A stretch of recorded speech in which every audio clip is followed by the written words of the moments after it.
Mr. Rubio to help out the state of Florida? First of all, in my opinion is this: you have to be born with an instinct to want to really, truly help people and care about people. You can't just give speeches and speech after speech and saying the same thing over and over again. First of all, I can tell you that you have to get along and work on getting along with the people in Congress. You can't get frustrated and say, well, I don't want to do my job. That's number one. That's what he did. I wouldn't do that. I would make an effort to make sure that on one hand, I would be strong on my positions, but as a junior senator, I also would be a listener and learn and be patient. The senior senators can pick it up right away, whether you have an arrogant attitude or not. Secondly, I would reach out to the other aisle. The sitting Senator Rubio certainly doesn't reach out to the other side. He says he does, but we're back and forth. One statement, he constantly went after President Obama, went after the Democrats. Then he says he can work with either one. We don't know where he really stands, but I can tell you that you have to reach out to the other side of the aisle. Now, number three, you have to have a good voting record on the Senate floor. You have to go there and you have to vote. You have to submit legislation. You have to work through the process. That's why we have this process in Congress. But the other thing is that you want to keep close with your voters in Florida. You want to come back here. You want to understand what their needs are. You want to keep in close contact with the governor of this state. But you really just have to care about people. And the office of the Senate isn't my office. It's not Mr. Rubio's office. It's the people's office. And the office and the cause has to be bigger than me. Okay, it's got to be bigger than him.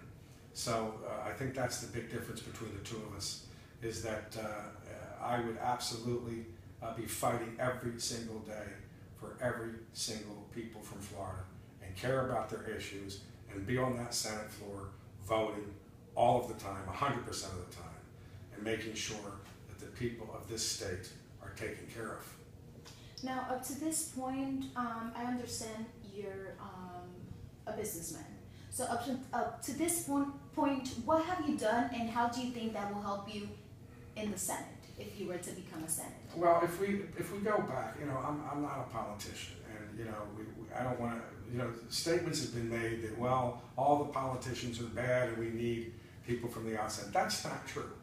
There are politicians in the Republican Party, in the Senate, and the House of Representatives on both sides of the aisle that are good and they work hard, and there's some that are not. Okay, but having said that, there's nothing wrong with bringing in somebody that has never been in politics. That's but I have a little bit of advantage over somebody that's never been in politics. And let me tell you a little bit about that. First of all, going back to my early 20s, I took an interest in abused children. That's called the Guardian Ad Litem program. I was involved for a period of time in the 11th Judicial Circuit Court. That's a program that's in about 36 states, and it's called the Voice for Children. But when children are being abused, they need a voice in court. Sometimes the state might make an overzealous decision to terminate the parental rights, and sometimes, on the other hand, they don't terminate the parental rights. So a guardian ad litem volunteers to be the voice for that child in court. For many, many years, I have been an advocate for women's abuse, that they are to be tough laws in that regard. Now, we also have to understand, for a non-politician, and I wouldn't profess to be an expert in the area of exactly how it works in the legislative when it comes to passing legislation, but that's not very difficult to figure out. But I have been in the real estate investment business for my whole life, for 35 years. I've closed probably almost 15,000 mortgage closings in the lending business. I probably hold the record.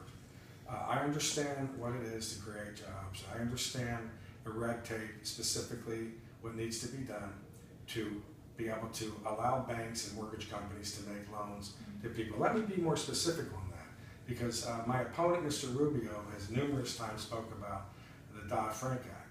I don't know if he's ever owned a mortgage company. I don't know if he's closed one mortgage or 15,000. But if you're going to talk about a subject, you really have to understand it. In one specific area, and it's really even not even the Dodd-Frank Act. We go back to 1996. There's another law that was passed by President Clinton called the Home Equity Protection Act.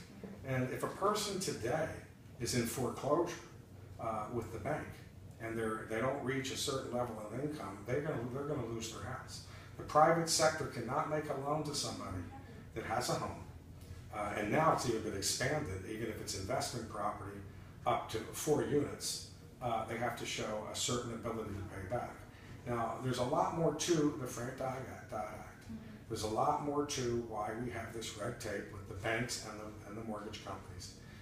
And there's a way to work with this with Congress so we can lessen this red tape, get the economy moving again, getting jobs, more jobs created by the banking system being able to make loans to people. So it's a lot that I have to say on that subject, and you have to understand and be in that particular industry to really make a difference. So there's a lot more to the creation of jobs outside of what I just mentioned, which I have a lot of ideas on that matter, but creation of jobs. I mean, this is really important. The creation of jobs, people that are in business to expand.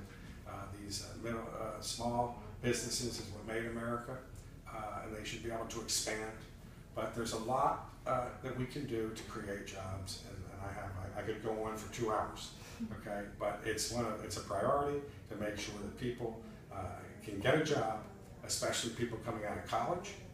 They need to be able to get a job, and if they want to open a business, they should be able to get that funding, and that's something that I would work very hard in the Senate to really help in the area of the red tape that we have surrounding the lending of money.